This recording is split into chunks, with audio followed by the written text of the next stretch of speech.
This is the story of a man who changed the hearts and minds of the Western world. He began as the enemy of Jesus. By experience, he became his greatest champion.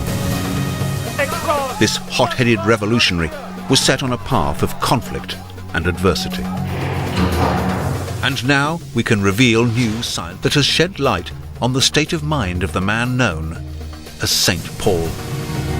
We'll investigate the life of one of Christianity's most brilliant tacticians, a man who spread the new faith into the heart of the Roman Empire, but yet met Jesus of Nazareth.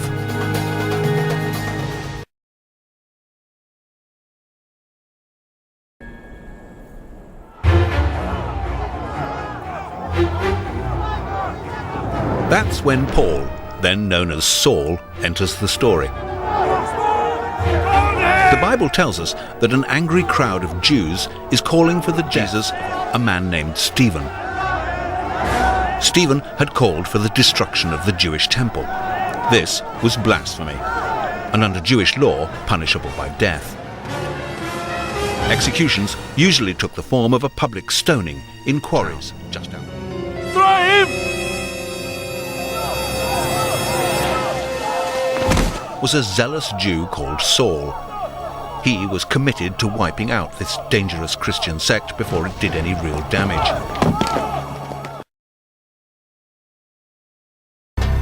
On the contrary, Saul was first and foremost a Jew who observed the Jewish laws with great zeal.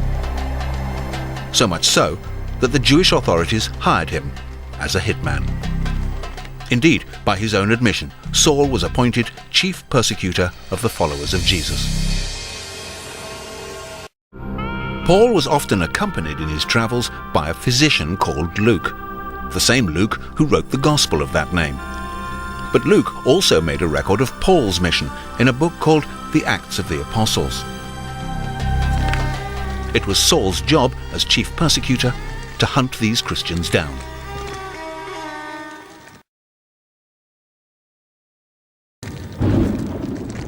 Perhaps Saul's most famous trip was to Damascus, a city 140 miles north of Jerusalem. The journey would have taken a full week, and Saul would have travelled in a group, partly for his own protection and partly to help him do the job when he got there. But on the road to Damascus, something happened.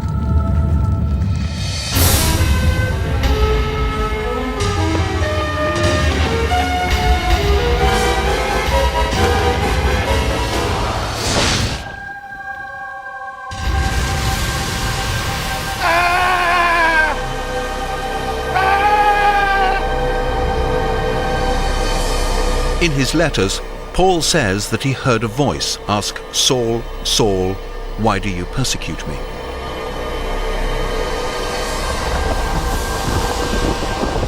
It is one of the most well-known events. So what exactly happened? We may be created or hardwired for religious experience.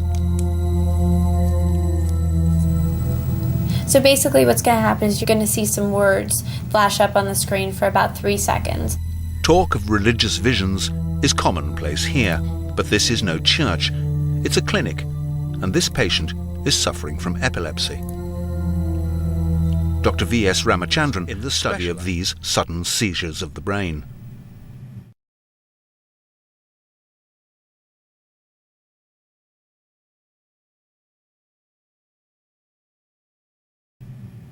For almost over a century, neurologists have been aware of the fact that patients with seizures often have intense mystical experiences and religious experiences.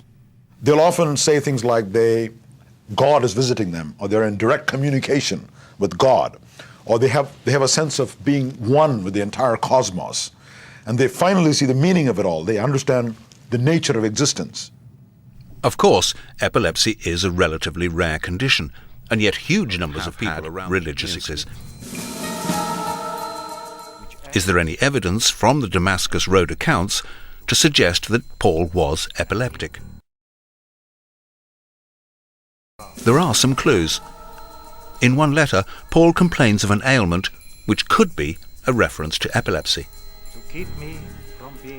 He refers to a thorn in the flesh that kept him from being too proud.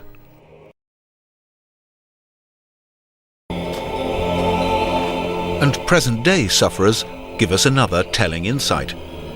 After bouts of epilepsy, John Sharon is overwhelmed by a feeling of moral certainty.